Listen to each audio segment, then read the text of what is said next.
uh, viable product and its testing.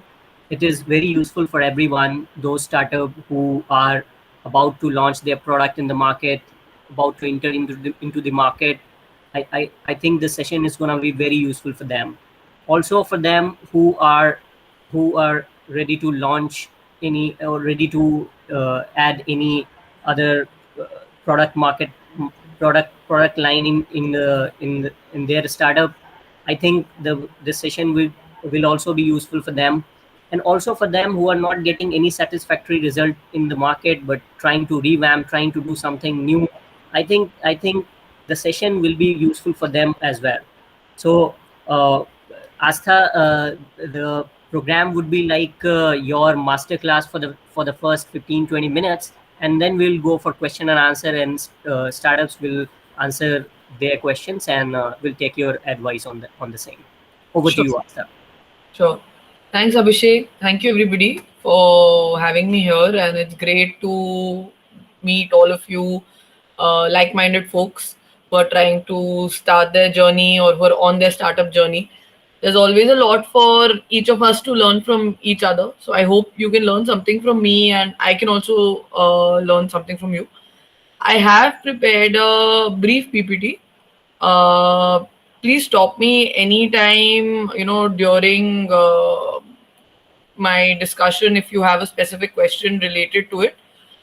If not, I'll run through it quickly so that it will give us some points of discussion as we move into a journey of co-creation through the rest of the discussion, 1.5 hours that we've blocked. So first of all, can you see my screen? I just want to check. Abhishek, can you see my screen? Yes, we can see. Okay, it seems to be moving on its own though. Okay, perfect. So, like Abhishek said, we're speaking about creating a minimum viable product and testing it. From my understanding, I think most of us on this call are on that initial journey where the minimum viable product is key. We're trying to still identify, what are we going to go to market with. So, with that in mind, I've created this deck. So, just a key point on why an MVP is important. So this is some data that I pulled out from the internet, but I think most of us know this. Percentages aside, most startups fail in their journey because either they scale prematurely or they run out of cash, right? Like there is no new information shared. But I think what's important in the first point, right? Like when I read this for the first time, that they failed due to premature scaling. What does that mean? I think as a startup entrepreneur, most of us have, if we are married, we have two spouses. One is our actual spouse who we married, our husband or wife, and second is the startup, right? Who we are married to. The idea that we are married to, we can't let go very often. And at least for me, I have been guilty initially of over investing in certain ideas. Like when you think more and more about it, you work more and more on it, you spend more hours, maybe more of your savings on it. You feel like this is the idea to go for, and this idea must do well. Like there is no way around it. And that's a trap because not all ideas that we have might work. Perhaps we are lucky and the first idea works. Perhaps we are like 99% of the world and it takes us some time before we reach the perfect idea, right? The one that hits bullseye. And that is where I think this minimum viable product concept becomes very, very important. It takes us away from this sort of rut almost of constantly trying to fine tune and create the best idea. But instead, what it does is it creates speed and it creates agility at a very, very resourceful level. So it's not very expensive on either resources or money, and it ensures that we can go to market quickly, get feedback from whoever we think our potential users are quickly, and come back and fine tune. So when I look at this MVP, right, like I only think of three things in these three words which are important to me even now when I'm trying to introduce a new product. First is minimum. That means nothing fancy about it, right? So I run a startup, for example, called the Bread Company. It's an organic food startup. Tomorrow, if I was to launch a new product, I will take an example, specific example of cookies. If I was to, spend 6 months creating the recipe, after that, if I was to invest, let's say, 10 or 15 lakhs on buying the required packaging to make it look like a Britannia cookie or something like that. Additionally, I would buy machinery so that it is made in a fully automated plant. The time and the money it would take me would require that after that I must sell this product, right? But one doesn't know. Today, I might have to take out 100 products, whether it is in a consumer product, whether it is as an app, whether it is as a B2B product, anything. I'll have to do 100 variations. So how would I do it in my company? Simple example: we all eat food. We would ask our current team of chefs to make the most basic of products with our ideas in it. So make these cookies. Those cookies will definitely need to be tested for nutritional value to ensure that there are no health hazards, etc. So that level of minimum work we need to do. Secondly, we would, instead of going for 20 lakh rupees on fully printed packing, I would do something simple like buy a sticker, and then I would identify my top 100 users and send it to them and constantly take feedback. When I do this, say 100 times or at least 20 or 30 times, I will get all the input I need to perhaps create the final product. However, if I was, from the beginning married to that idea that I'm going to create, simple example, the perfect chocolate cookie, I would have spent a lot of money, gotten in a lot of manpower, spent resources, time on creating that. And what if it wasn't the perfect product? Perfection is a myth in startups, right? We know that from being on this journey. We should believe it from being in this journey. So this MVP is really the base of any type of work you're doing. Just create, a product that helps you verify feasibility and assumptions that you have started with. If it is verified on first go ahead and launch it. If it takes 20 goes, there is no problem because you're doing it quickly and you're doing it with the least amount of resources. But it's important to send out a tangible product, whether it is your app, whether it is your actual consumer product. It is very, very important that we have that product ready. So that's why I feel it's very important. There's an illustration here which I found very interesting. So on top there is the design process that a conventional vehicle company might follow. So if I have a vehicle company that is profitable and already a market leader, for example, if I'm a Toyota and I decide that I need to launch a new vehicle, how would I go about it? I would probably follow path one, right? So I would have let's say I want to design an electric vehicle with a certain feasibility to it. I would spend 2-3 years working with the best of designers, and then I would put out a product that might have been tested only internally because I know that for me, I don't have scope as a company to reiterate quickly. However, if I was a startup that doesn't have necessarily access or the risk taking ability to put out money behind a product that might fail, I would follow system two, right? Which would be your MVP process. I have to define my goal. So in this case, the goal is to create a vehicle that people can use. And if you look at it, the journey ensures that on every step, that goal is being met.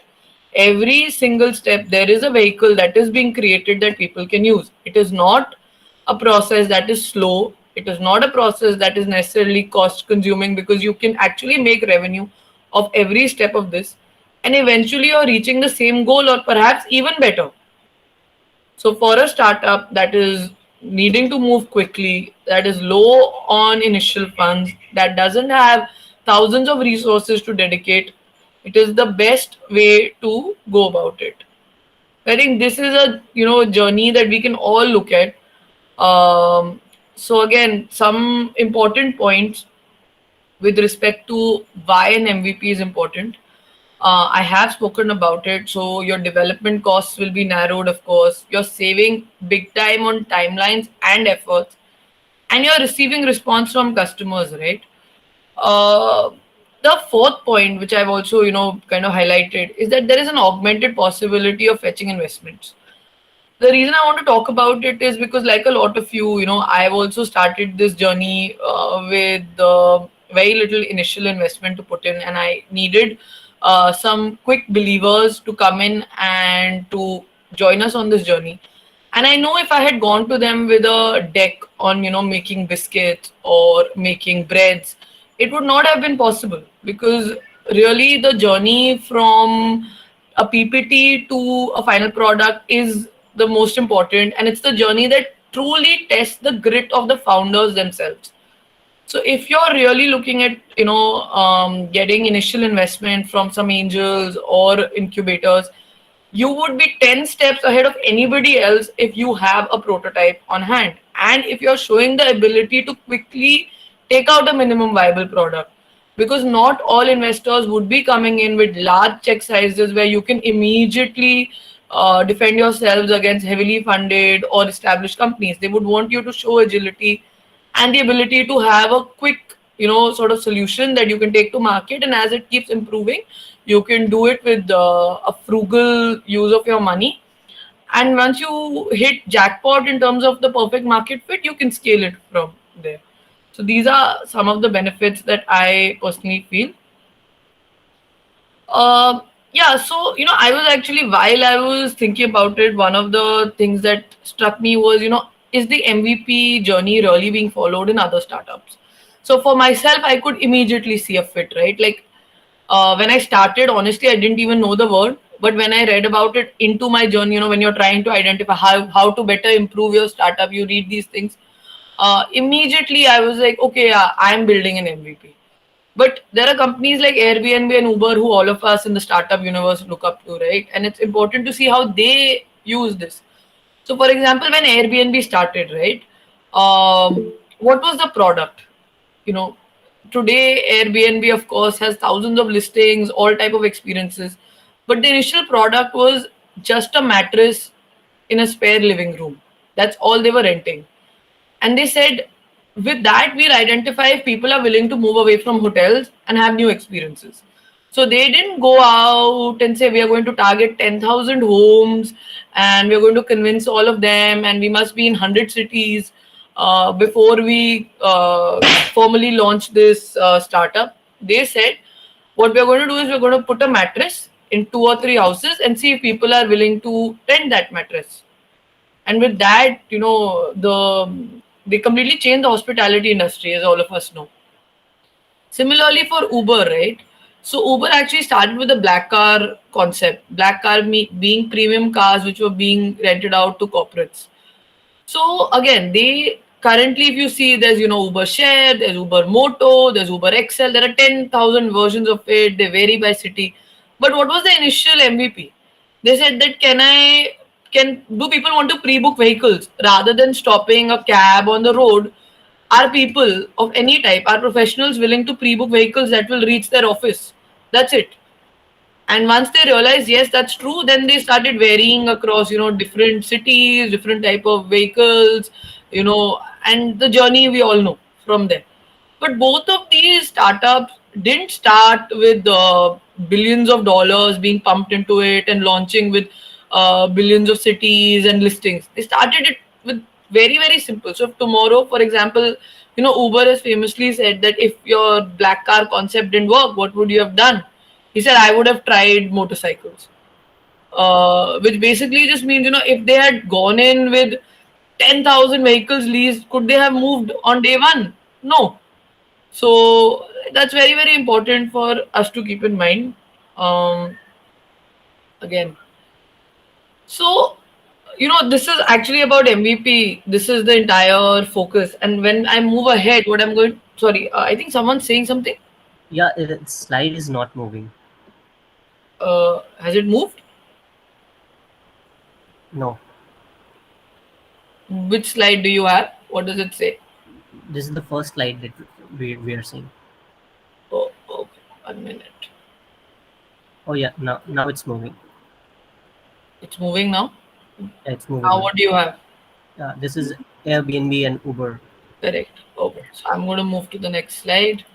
You can see this. Yeah, sure. It's design thinking, right? Yeah. So, what is design thinking and why is it important? I previously spoke about an MVP, right? Now, how do we get to this MVP? The minimum viable product that we have. There are a few different ways. I have tried them personally, so I'll talk about them. When I started, I was only thinking of one customer. Now that I look back, and that was me.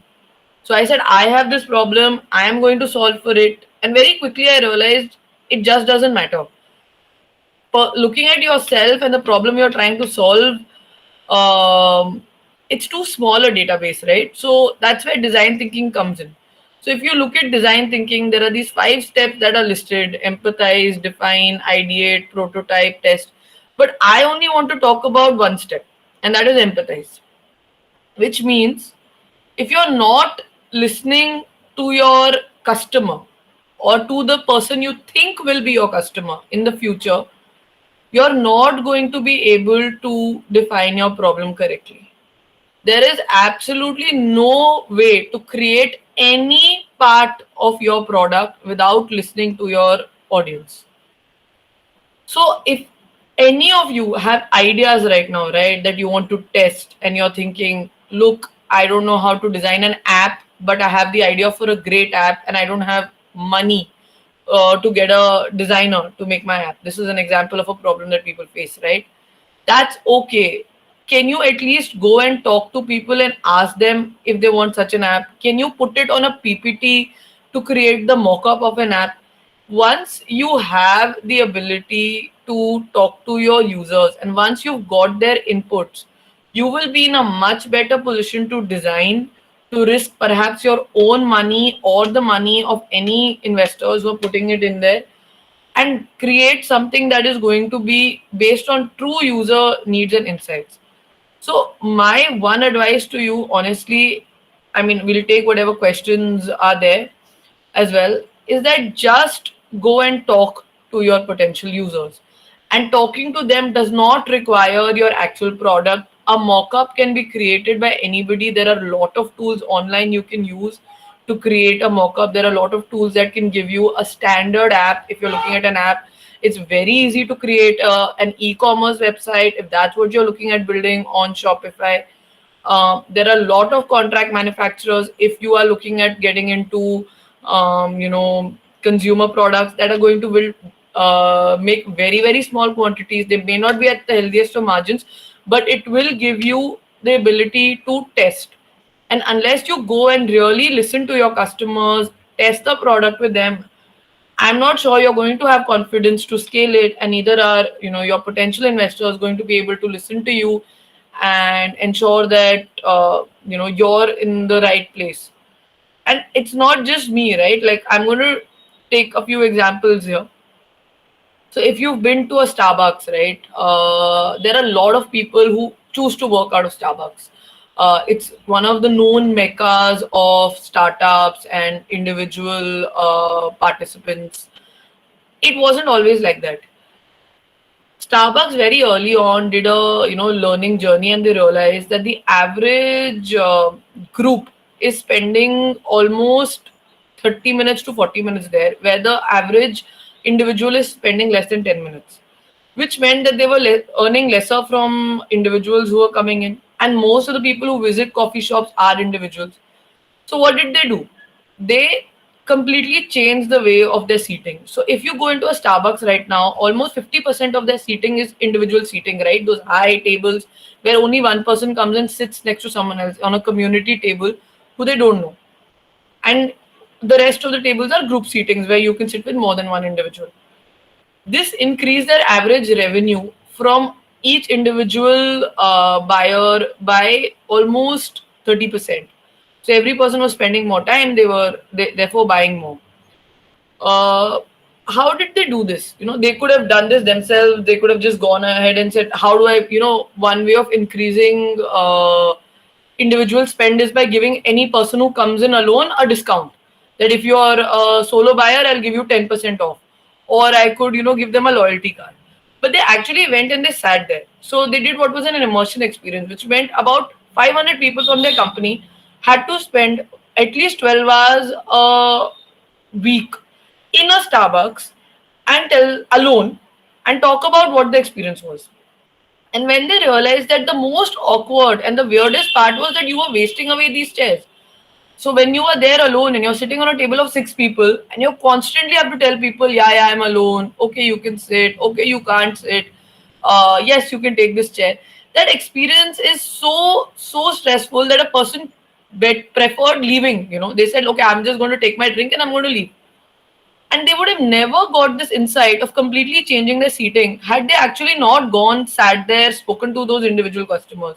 When if you look at it on paper, it's very easy. Let's give a discount. Let's give a individual, buy one get one free, and they can take one drink with them or whatever. But they instead really went to the crux of the problem. That this is the problem that people are facing, and therefore, if I want to solve this problem for them, I can do it like this. I'll take one more example of Oral B. I won't take Uber Eats right now. So Oral B, we all know, right? Their toothbrushes are famous. It's not a startup, so it's a large company. It's a profitable Fortune 500 company. They didn't have to do this sort of breakaway thinking method, but they had a problem. They realized that for years and years they were trying to be number one in the child toothbrush category, but they had failed. The designers had done all sorts of things, right? They had tied up with Disney, they had made exciting changes to the design, they had made the toothbrush thin because the average kid has a much smaller hand, so the toothbrush needs to be thinner so that the person can hold it compared to an adult toothbrush. But even then, they were just not being able to succeed. The overall customer was not happy. They were saying, children have trouble using the toothbrush, parents have to assist them. So what did they do? Oral B spent 2 years going to every single school in their 300-kilometer area of their design office. And they said, what we want to do is we want to do a good brushing program with you, and we're going to give free toothbrushes to all the children in your schools under the age of 6. And we want to see how those children react when they're brushing, and we just want to observe them. So all these schools signed up, right? Because they were getting like 1 year supply of free toothpaste, toothbrush. They said, sure, you can come and you can do this. And they realized that actually a thinner, so this is a very, very thin pencil in front of me, you can see it. When you have a small hand and you're trying to hold a very, very thin product, actually it slips. So it tends to slip. You don't need a smaller product. What you needed was a fatter product which the child could grip. And this was something that no one had thought of. So what had we done? We had just mapped one big hand to a small hand and said small hand needs a thinner toothbrush. Let's make this. But when they visited and saw these 10,000 users for the first time, because their users were children, they realized, we are thinking about it all wrong. So the average child needs a very, very strong grip and they need a fat product. And that completely changed the way children's toothbrushes were made. So it seems, very, very small and very, very intuitive that why could you not think of it? But you can see that even large organizations with huge design teams actually need input from their customers and they need design thinking. And there's no other way that you can ensure that your product is catering to all your users. So these are just some examples I wanted to talk about. I'll move to the next section, which is really UI design, UI development, and UX design. So user interface, user experience, we have both being frequently used terms when you're talking about an app. I'm sure most of us are familiar with the difference. However, I'm still going to just talk about it a little bit. So when you start developing something, very often the entire focus is on UI. How does it look? Are the buttons in the right place? What do the fonts look like? Do they marry each other? And we very often forget the user experience design, and there's a few reasons for that, right? First of all, we are not talking to enough users, so we're not sure how the user experience is. We can take input. The input we take is on static slides, right? How does this look? Are you liking the colors? Is the text visible? But we're not really asking them, how is the experience? Run through it yourself. Are you able to reach the final journey, and was it quick enough? Was it easy enough? Would you want to do it again? Those are not, we're not asking the right questions. And therefore, there's an inordinate amount of focus on developing the UI, and the UX becomes very, very complicated. Because, like I said, right in the beginning, for a founder, your spouse is actually your work. So you know everything about this app or this product you've developed. You know why it's great. You know how to use it, and you forget that you're not the only user. Yes, you're a user, but you were the first user. Now you need to get thousands and millions of other users. So you have to ask those users, am I ensuring that you've got the right product? Are you being able to use it easily? Is it intuitive? If I was not in front of you, would you even use it? Does it cater to any problems you're having? So with that in mind, there's a small example that we took at Tinder. So, all of us would know that it's a dating app. People use it frequently. So when Tinder was initially being designed, right, the dating app world was very, very different. You had to fill up a questionnaire on, I don't know if most of you were, old enough, but back in the day, this is how it happened. You had to fill up a questionnaire, and then that questionnaire would be seen by a psychologist or someone in the back end, and they would take 2 to 3 days, and they would map you to another individual who they thought was good for you, right? That is how it worked. There was very little sort of user involvement beyond filling the questionnaire, and there was very little transparency on why a person was mapped to you. They used to say, it involves a algorithm, but you didn't know that. You don't know why you got X person, Y person, etc. So when Tinder came in, right, what did they say? So yes, they focused on the UI part, right? Like we can see the outer part. They got bright colors. They got an exciting, youthful font. They got in good pictures, etc. But really, what made the app work was at the heart of it, right? This swipe right feature, swipe left, if you've seen, it brought all the power to the person who was using it. It changed the user experience of being on a dating app. So what were they trying to mirror when they asked the product designers at Tinder, why did you create this? So they said, when you walk into a restaurant or a new place and you're meeting someone for the first time, and perhaps you want to date them, you want to marry them, it's for any of those things. It's We were trying to mirror that physical effect. When you meet a person, you just look at them once and either you like them or sometimes you don't, into an app. And that is what that swipe right, swipe left feature was to do. So when you swipe right, it was like, okay, you want to look at them again. And when you swipe left, that person didn't know you were swiping left. You just moved ahead and you didn't look at them again. So it was nothing rude or bad about it. It wasn't like you weren't matched or something. It was just casual, like the other person didn't know. So they wanted to mirror that effect. And that was the basis they started with. It was very simple. You know what they said? They said, when we walk into a bar or a restaurant, we want to mirror the same feeling we have when we look around and we see who are the other young people. So if there's someone you want to talk to, that should be a swipe right. And if there are other people, we don't say, oh, I don't want to talk to you. We just move ahead. And that was the swipe left feature. And that created an experience which was absolutely revolutionary, right? Like suddenly people were like, it's so transparent, we have all the power, we can choose to talk to someone and not talk to someone. And that is something we need to keep in mind. So it's not just about your UI. You have to keep your UX, you have to keep your design thinking at the base of it, and use all of that to really create your MVP. And with that, I think that's all my initial points of discussion were. We can move to questions. So Abhishek, I will stop presenting my screen if that's okay, Yeah, sure. and we can move to questions. Thanks, Asta. It was a wonderful presentation. Thank you. A very good example on design thinking and UI UX. I think now we are moving to question and answer. So those who wants to go first, kindly raise your hand, or you can also put it your question in message box as well. Yeah, who want to go first?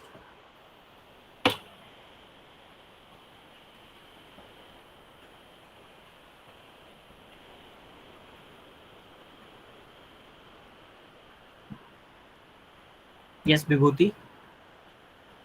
Vibhuti Rajput.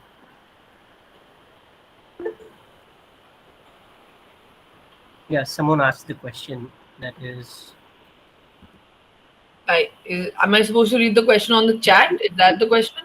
yeah.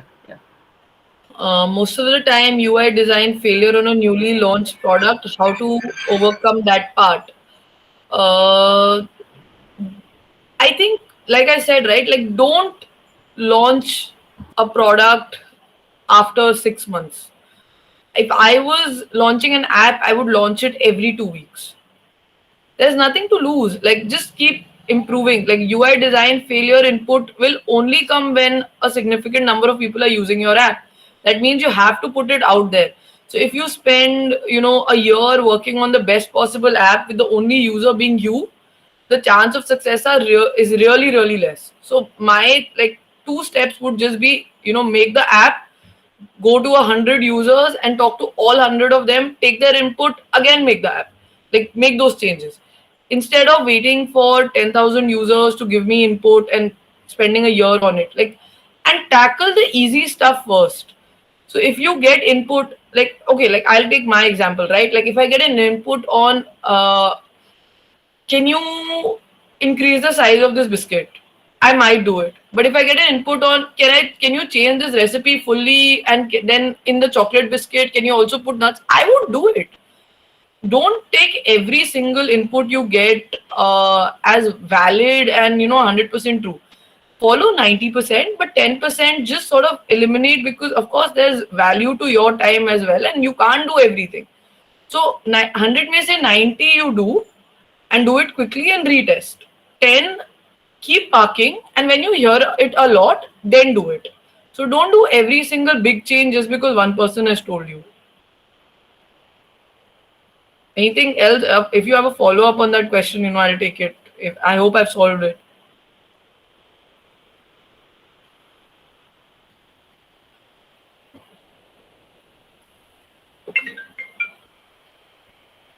Right.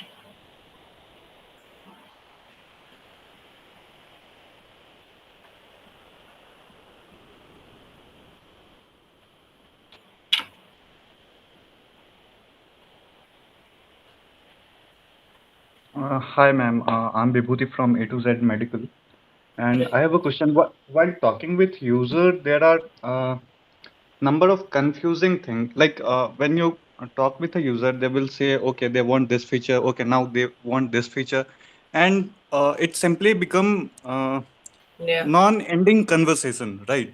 Right. So and what we and how to filter those what we should take and what we should not take. Is it like okay, this we can do particular A thing, so we will take particular A thing and we will remove other thing. Is it like that, or how we will validate uh, that Correct. what should we take, right? So I do my user discussions in two parts.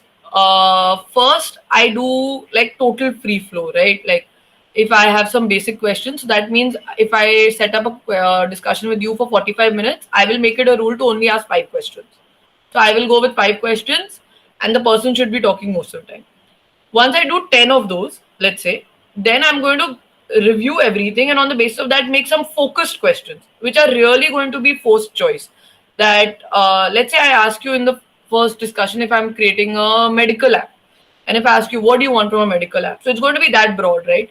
And you're going to tell me thousands of things. It's going to reach, I want the hospital to call me through the medical app. God knows what all you'll hear.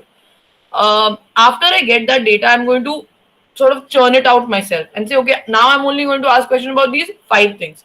When I go back for that second discussion, it's going to be to a new set of people, not the same set, because the same set has already shared their ideas. And I'm going to ask post choice questions. So then I'm going to say, okay, I'm thinking of putting these 5 things. Can you rate them on 1 to 5? Which is the most important? So first conversation is for ideation, but second conversation is really for prioritization. You can't have both in the same conversation, because no customer is going to be able to prioritize for you unless you try to take them to that journey. Matlab, you're going to go to them saying, what do you want? And they're going to ask you for the sky. So do that once. And then second time, you're going to go to a new customer with these data points and then say, okay, now I want to only prioritize. So you should be very clear on your goal. If first is, I will take your ideas. Second is, I will prioritize my ideas. दोनों करना जरूरी है. If you don't do both, you're not going to reach a viable answer. Okay, thank you, ma'am. Yeah.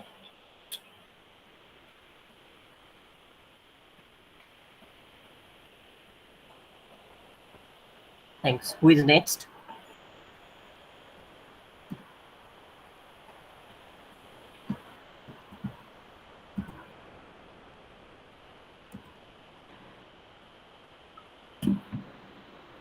Hello, Astha. This is Patnaik here from Atal Incubation Center.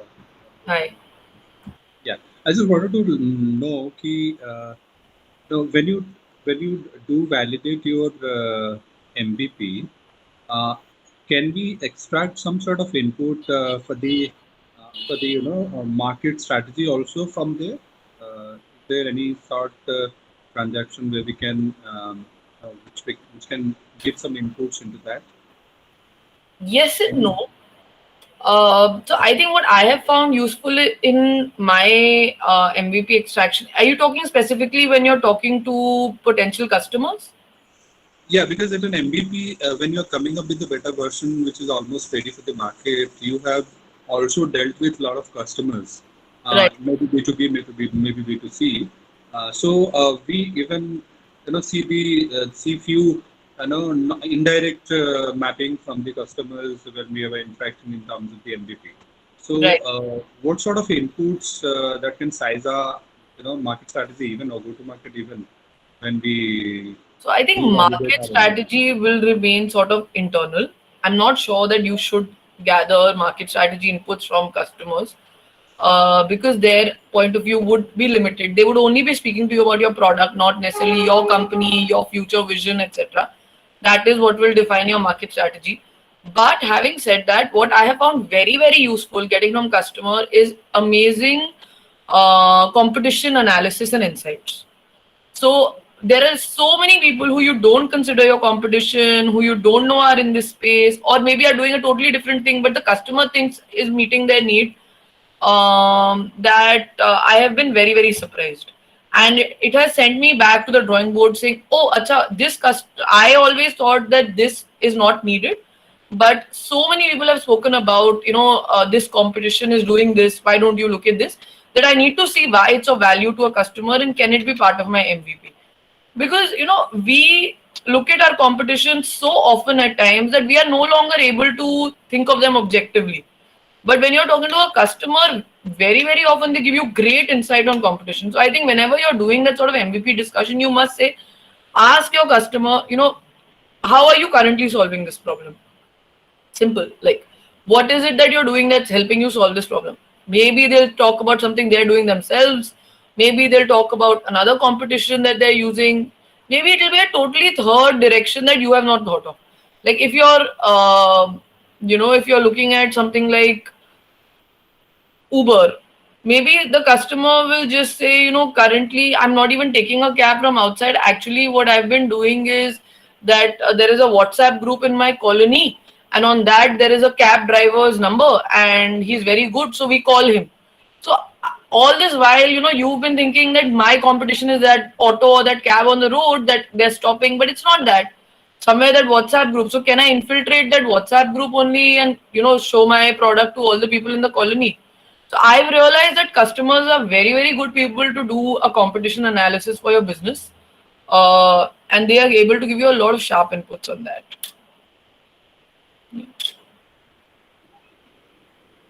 Thank you so much. Thank you.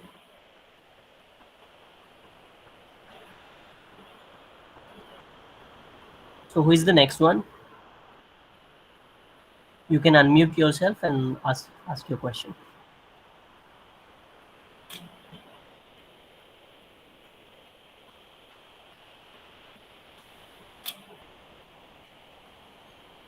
Priti, you are on a point of onboarding people onto your application and kind of validation.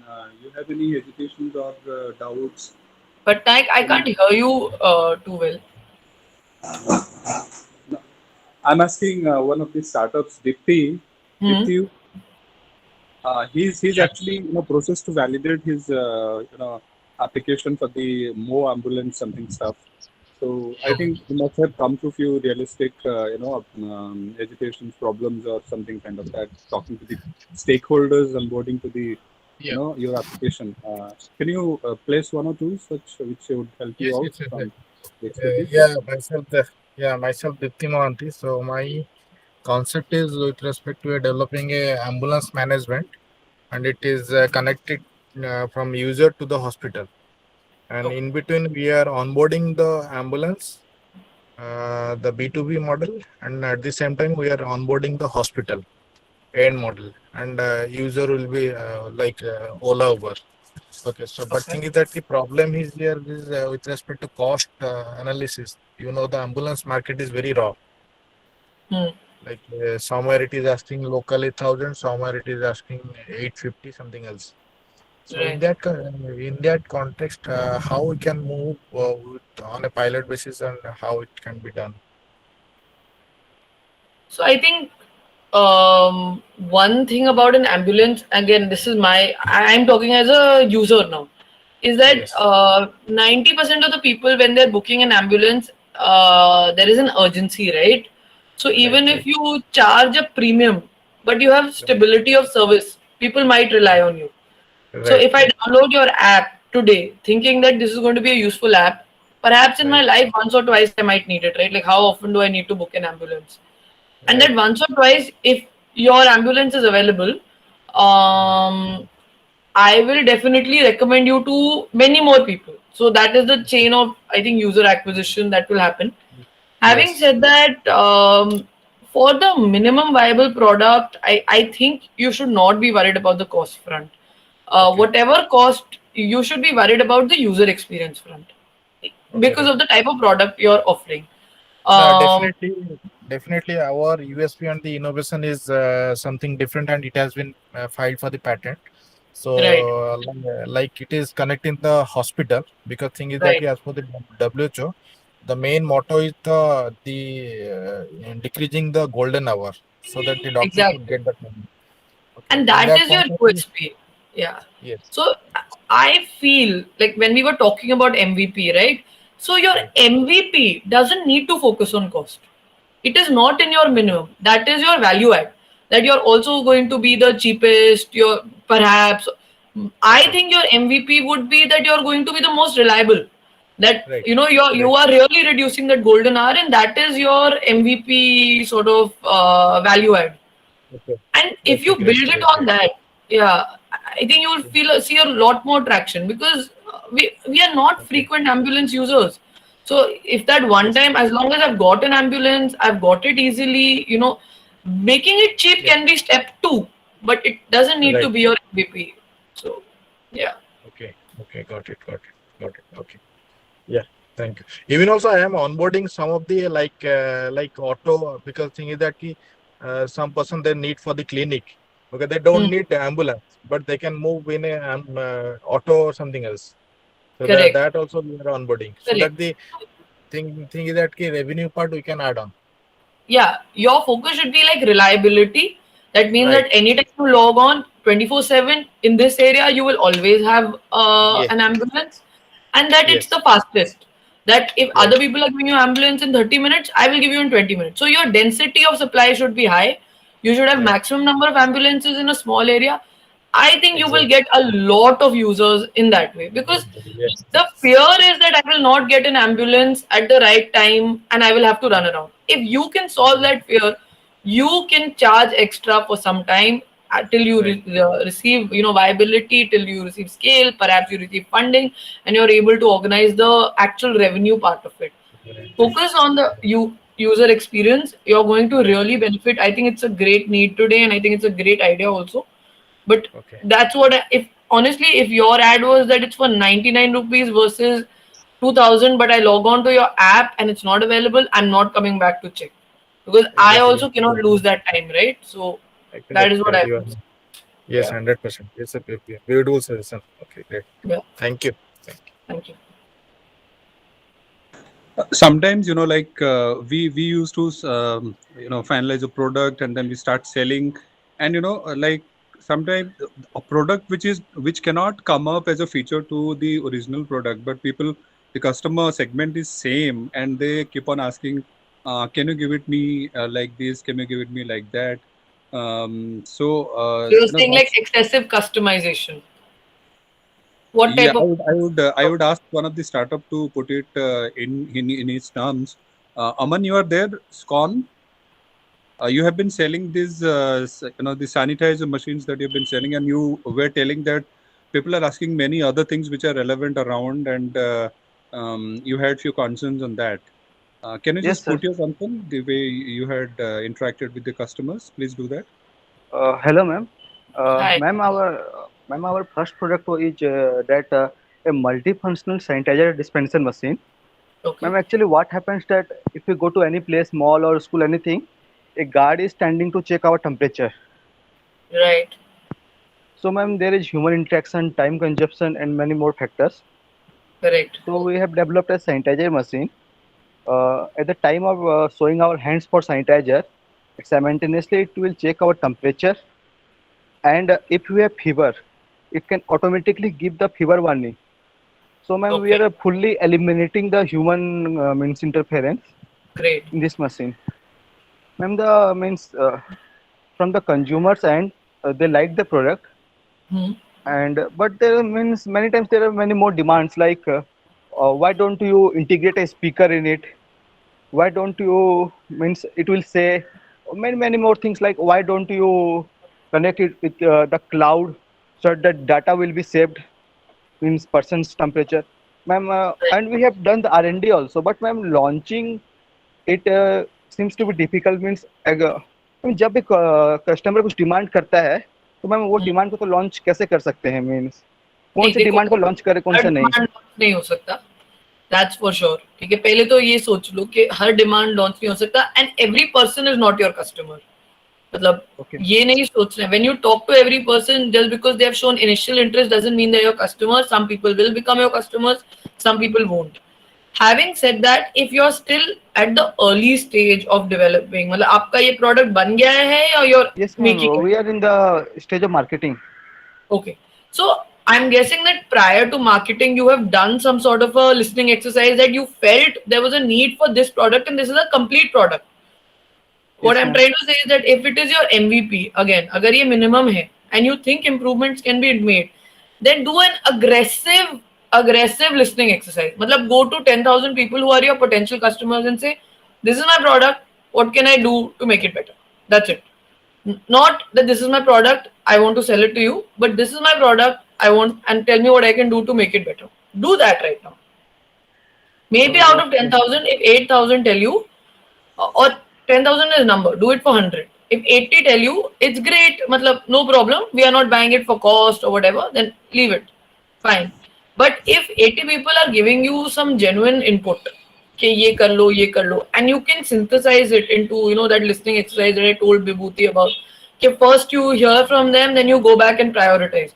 So पहले just take all input, then analyze input and then go and prioritize that how important is point 1, how important is point 2, how important is point 3. Then you decide. See, we Okay. also make products at our factory or in our incubation center, right? So we'll make something, we'll think it's great, but actually that is just the start. That is your MVP. अभी आपको one round of listening करना पड़ेगा based on that MVP. कि okay, you know, maybe there is something which can improve, which is small, maybe it's something which is big, but do that listening. But her listening ko, it's not कि today I heard from you, I changed it, then tomorrow I heard from you, then I changed it. Take a pause. Go to 50 people, listen to them, synthesize that data, then go back to new 50 people, create priorities with them to say, okay, I heard that these 10 points were important. Out of these 10, let me talk to a new 50 and say, how much would you score this out of 1 to 10? Take a threshold, say that anything scores above 60% only, then I will change it. See what is scoring above 60%. After that, you make that change. So do that exercise. It's very helpful to do that. First is blue sky listening, hear anything and everything, and second is prioritizing. I have heard, I will go back to new people and ask them that out of this, what can I do? You will find 2 or 3 things then, not 20 or 30. You cannot do 20 or 30, surely. Matlab, keep that in your mind. Yes, ma'am. Ma'am, actually, this is our first product, and ma'am, this is the like sort of necessity in the market Correct. at the time of Corona. But ma'am, the second product we are thinking, ma'am, we are thinking to means make a cooling system which will be a mediator between air conditioner and cooler that we use in our home.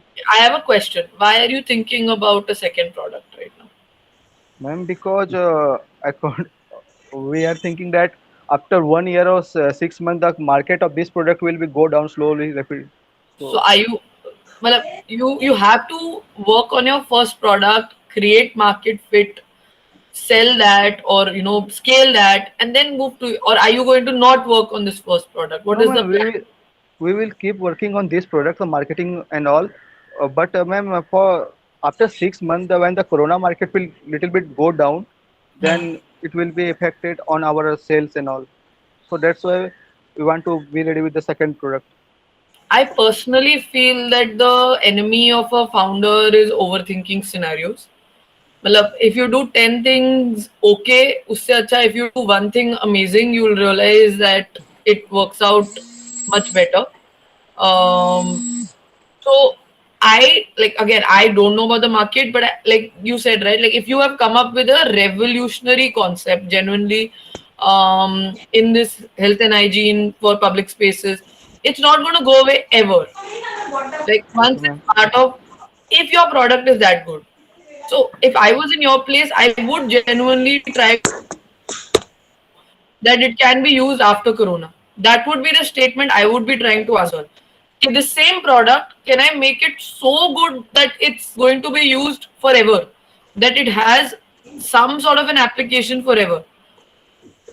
Okay, ma'am. Even now, see, it's like this, right? Like when the, if you remember, when that whole Taj Hotel in Mumbai thing happened, after which all the terrorist attack, after which all the hotels, malls, everything, they have those guards outside, right? Before that, there was no concept of this guard standing outside.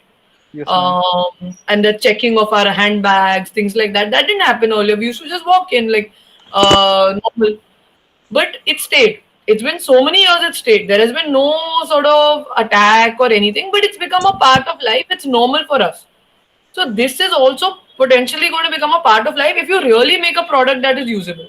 If your product is difficult to use, if the UI UX takes, if it takes time, if there's an error, if it cannot be seamlessly integrated into the day-to-day use of everything, it's going to go away. Like why I think these things are going to go away, this machine that we have, because it breaks. It's a cost for the business that they have to bear. They also know that they're only doing it because it's a government requirement. Genuinely no one is checking what the temperature is or something. But if your product is useful, like a person themselves gets to know something. For example, let's say I'm entering and enter through the system and I have a QR code. I'm just guessing, okay? Now, again, I'm like those people who come and give you 10,000 inputs, but I'm trying to give an input which will change your thinking. You don't have to use this input. Let's say there's a QR code there, and you Yes, can ma'am. scan it on your phone, and immediately that QR code tells me your temperature, your weight, and some optional two, three things that you're able to scan right there. Your height, maybe even your something, your blood pressure, if the person is willing to check it. So these two three things, and it's free. So it's like a 10-second check for me, right? And I have to scan my phone. I'm quite certain a lot of people might keep it, especially offices where there's a lot of focus on wellness and things like that, right? Like they have to, so it can be part of their own HR to say, like, we care about you every day, we're going to check how you feel, all of those things. So you've now created a solution which is immediate also and long term also. And you have to market it like that. So if I was in your place, if I've got this amazing technology that no one else is doing, I would really make that so good, and I would like try to use it with every single business sort of way I can. Like every company can keep this. The person walks through it, they check their weight, they check their BMI. There's an app that is linked to it. It tells you your BMI is good, your BMI is bad, your weight is good for your height, it's bad. And it's just a walkthrough, right? It's the same as checking the temperature. So you just have to, I don't know if it's that easy. I'm just saying that that's one way to think about it. So make your product so that it's not seasonal, right? Like if you have a good product, don't let it go and say after 1 year it may not exist. Why won't it? Improve on that. It will exist. It will be the best. So, Rather than, yeah. ma'am, actually, the same sort of product many people are making, but they are not successful yet. Means like they are normally integrating with the thermal gun to the product, so the product is not lasting long. Or other thing is that people are importing it from China at a high cost. See, then that is your intelligence and that is your work. There are thousands of coffee shops, right? Like, but why did Starbucks become so big? Honestly, I also don't know. But they took a lot of small steps that made them incrementally better. Not every product or every business you make needs to change the world, right? Like, वो एक थोड़ा सा there's a belief in every entrepreneur that I will do this and it's something no one has done. You can just do what you're doing better than other people, and it's good enough. If your product is better amongst thousands, it's genuinely good enough. You don't have to make something that has never been done before. You can just make something that makes life easier, it makes things maybe cheaper, it makes things faster, just overall better. And that's okay. You don't have to come up with a new concept every time. It's not needed. Okay, ma'am. Thank you. You're welcome.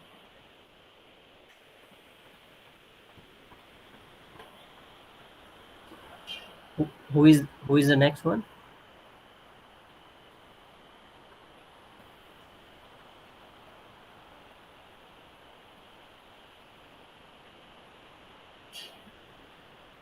Viva Bari Rath.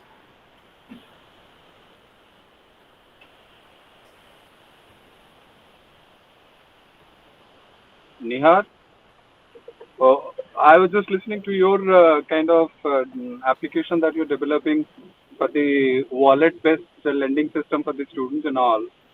So the worries that you had, expressing few of them before me today, why don't you put it and have an expert advice from Anta? Nihar,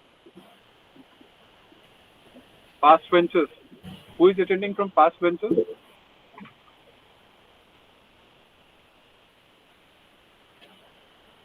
Hello. I think Shitanshu will go. He has raised their hand. Okay. Let him go. I'll just talk to him. Yeah.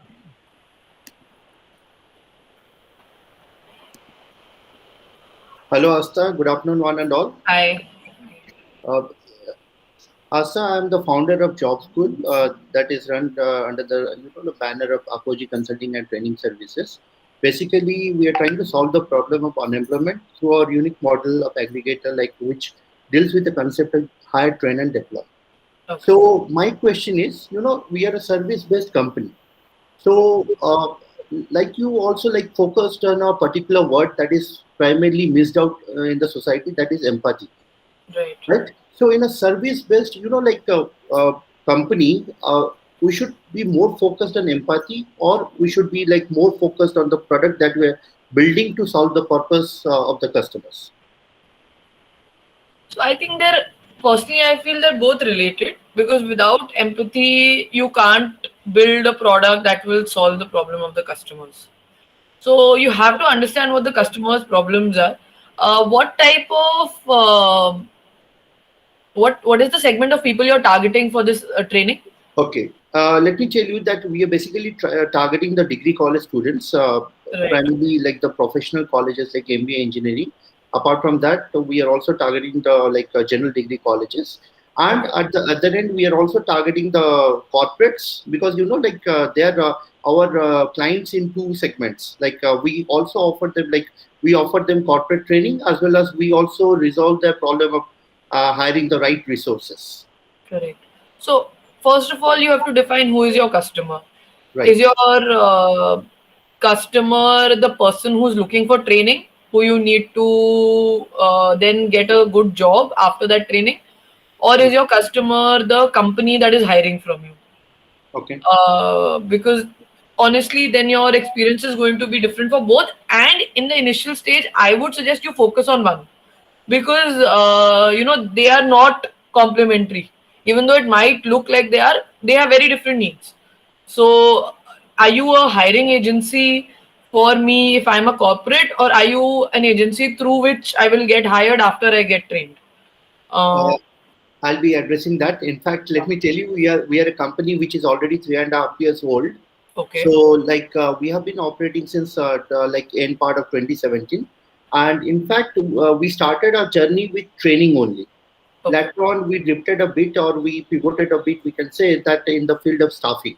As long as we are preparing a pool of skilled manpower, of course, the corporate started taking interest in them. Right. So, and later on, we also figured out that we can provide them the customized resources. But for that to happen, they need to tell us the resources they require much before the time they want to onboard. So I will tell you the reason why they are seeking our services. In fact, we are solving there are 3 problems. Not problems exactly. We are minimizing that. In fact, what we are doing is we are reducing their energy that was getting wasted, time, energy, and money. In short, like they had to run around for conducting campus drives. After that, also they had to conduct the OJTs. So what we are saying, once you suggest whatever resources you require, we will filter out the right resources for you. Then we will groom them according to the prescribed criteria. Then we will deploy them. Okay. And what type of training do you offer? Initially, we started our journey with CRT only, but campus to corporate.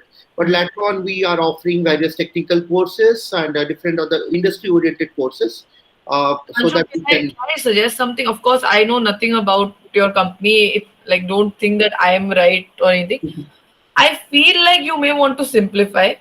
Yeah. I think initially, abhi jo current situation hai na, there are so many startups doing so many things that if you can do not even one, but point one thing amazingly well, that is so much better than doing 100 things, but nothing that's amazing. If you're at the trial phase, of course, try everything. But once you feel like you have some sort of, traction, run with it rather than going after 50 things.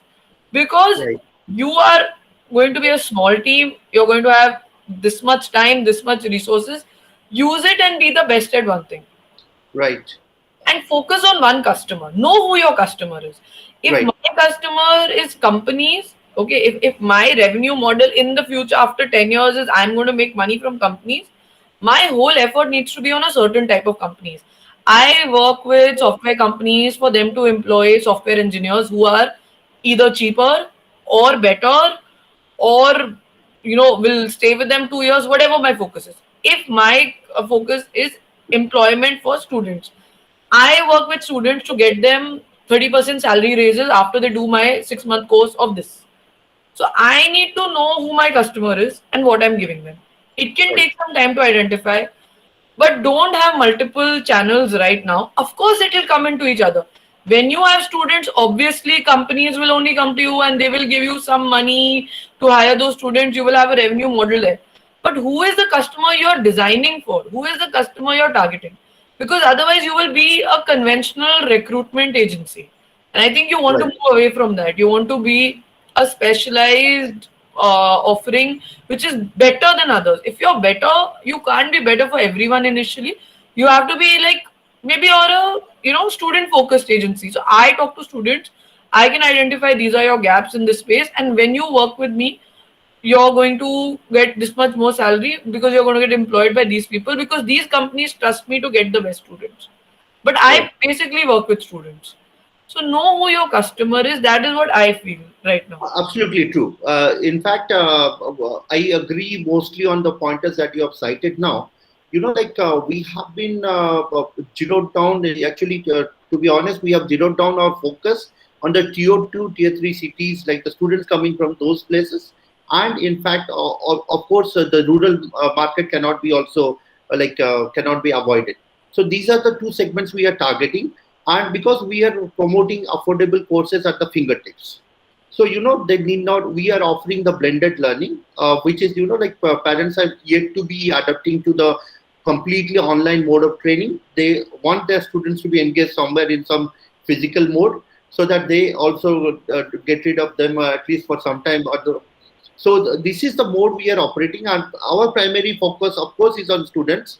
But eventually, we are also building a pool. Like now, we have started, engaging one team of our organization, so that they can also gather a lot of corporates, those who can be the end users, and students ultimately need jobs. Right. No, I understand that, but your focus in your design thinking, your development, your UX, there needs to be students. If you Right. are building for students, you're building for students. That's it. I build for Absolutely. students to get better jobs, and that's it. Absolutely. If in the whole thing, corporates will obviously benefit. You will also have a relationship with them, yes. But is that your problem statement? No.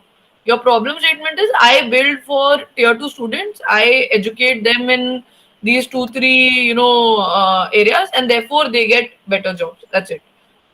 You're not going to be a Thank you. placement agency for Not corporates. at all. Not at all.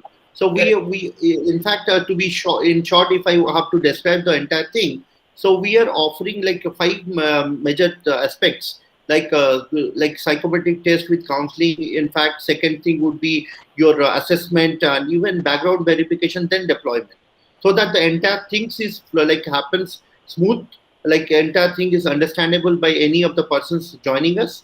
So that is as smooth as possible. Great. Thank you for your valuable inputs. Thanks a lot.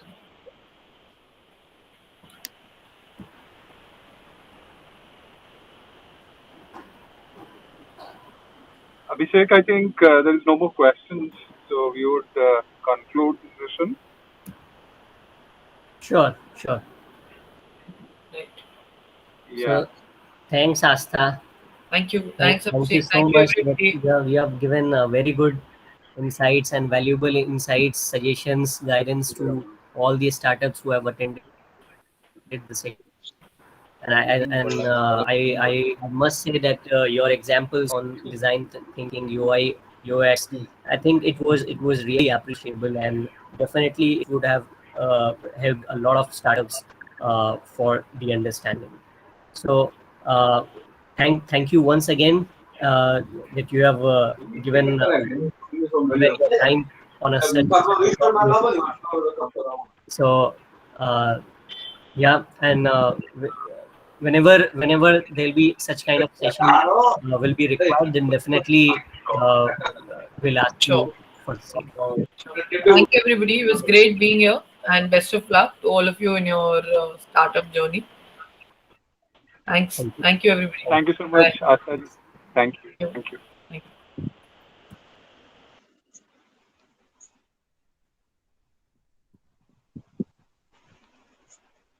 ମୁଁ ଯୋଉଟା କଥା ହେଲି ତା ସହିତ ସିଏ ଆସିଲେ ମତେ phone କରିବାକୁ କହିଲା ଯୋଉ କଥା ହେଲି ତା ସହିତ ବର୍ଷେ ତଳର କାମ ଯାକ ହେଲା ଯଦି ପୁରୁଣା ଡାଟା ଯଦି ଆମକୁ ପୁରୁଣା ବ୍ୟାକଅପ୍ ଦେଇପାରିବ ଯେ ସମାଜ ତଳର ବ୍ୟାକଅପ୍ ଟା ଦେଇପାରିବ ତ ତାପରେ ଥିବ ଯଦି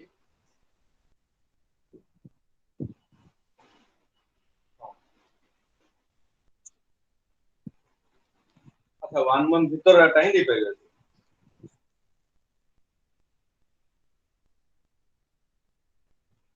अच्छा ये से फाइल केबे तार डाउनलोड करा है ता फोल्डर नाडा कोन की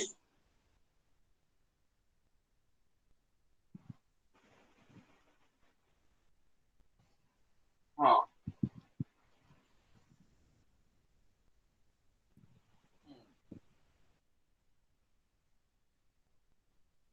ये बॉक्स में मतलब बैकअप करथला